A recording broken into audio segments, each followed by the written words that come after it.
চাদর বিক্রির জন্য কত কিছু করতে হয়, কত কষ্ট করতে হয়। একবার ভিডিও করি, লগো দেখে দেখিয়ে, একবার ছবি তুলি, একবার আবার খাটের উপর বিছিয়ে বিছিয়ে ছবি তুলি, সেখানে বাচ্চাকে রেডি করে তাকে একটু সময় নেই যে একটু এভাবে দেখাও, একটু এটা করো সেটা করো।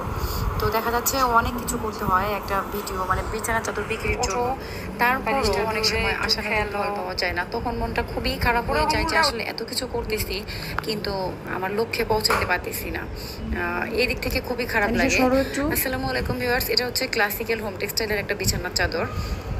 আসলে আমার মনে হয় কি, আমাদের মতো যারা ছোট ছোট পেজ আছে তাদেরকে নিজেদেরকে প্রমাণ করার দায়টা একটু বেশি, কারণ যারা বড় পেজ তাদের কিন্তু কিন্তু এত কিছু করতে হয় না। তাদের শুধু নামটা বললে, ব্র্যান্ডের নাম বললে যে ক্লাসিক্যাল হোম টেক্স, হ্যাঁ আর কিছু লাগবে না, বা দেখাচ্ছে হয়ে যাচ্ছে শেষ।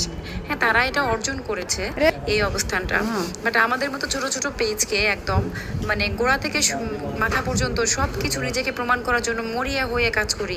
তারপরও দেখা যায় অনেক সময় অনেকের কাছে প্রুভ করতেই পারি না যে হ্যাঁ আমার পেজটা অরিজিনাল, আমিও অথেন্টিক প্রোডাক্ট দিই। তো যাই হোক, সবই আসলে আল্লাহর হাতে। এটা ক্লাসিক্যাল হোম টেক্সটাইলের একটা বিছানা চাদর। দেখেন এত সুন্দর, মানে একটা বিছানা চাদর যে এত সুন্দর হতে পারে এটা না দেখলে বুঝতে পারবে না। এটা কিন্তু ডিজিটাল প্রিন্টের মধ্যে